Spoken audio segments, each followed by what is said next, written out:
Good evening. Police are right now gearing up for an all-out bikie war after a terrifying gangland execution at Perth Motorplex. Senior Rebels bikie Nick Martin was shot dead by a precision sniper in front of innocent bystanders. A 5-year-old boy was also injured, caught in the crossfire and grazed by a bullet.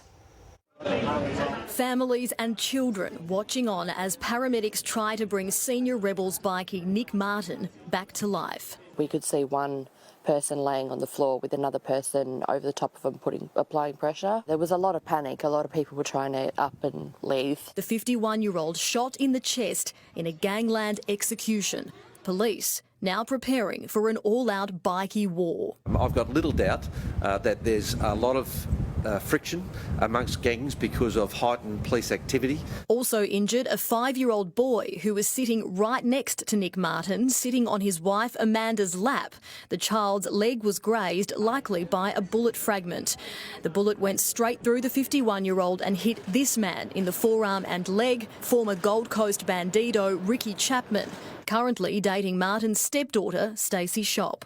It's insane. I don't get how someone can come to a family event and do something like this. Rebels today converging at his widow's home in Gnangara. Martin's luck finally run out, surviving a bikie hit at his home in 2011 during an internal Rebels war. It's no secret Nick Martin had no shortage of enemies, but as for who shot him this time, police have not a clue. They're watching several groups very closely. Detectives haven't ruled out a hit from within the Rebels camp. He was recently stripped of his presidency. Sources say fellow members also accused him of misappropriating funds, and he's being blamed for a mass defection of members to the Mongols about 2 months ago, which brings police to their second line of surveillance, the Mongols, whose presence is growing in WA. They recently acquired former rebel Jason Gastarov. The Hells Angels also being looked at after this vision emerged of a fight between Martin and a senior Hells Angel a fortnight ago at a Scarborough beach bar. Martin was hospitalised after the attack. The Coffin Cheaters being watched too.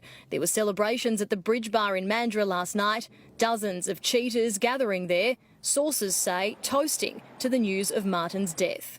Police say it could even be a contracted killer from the eastern states. They now believe the sniper fired a single long-range precision shot that hit its target in a crowd of hundreds, the sniper leaving without a trace. This was a professional job, and with the borders opening to the east just last week, that is an even greater possibility. Martin was sitting in the stands here around 8:30 when he was shot. Police investigating whether the gunman was hiding in scrub on the boundary of the Motorplex. Forensics scouring the area. The shooter may have scaled a fence to enter and then escape the complex. As a West Australian Police Commissioner, I'm outraged at this violent criminal behaviour.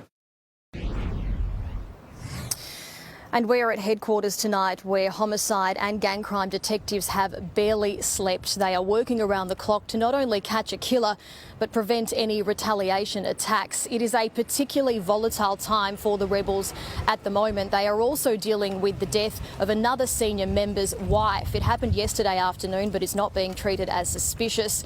And Nick and Amanda Martin were due to face court next week on extortion charges relating to ongoing feuds about Perth tattoo parlours.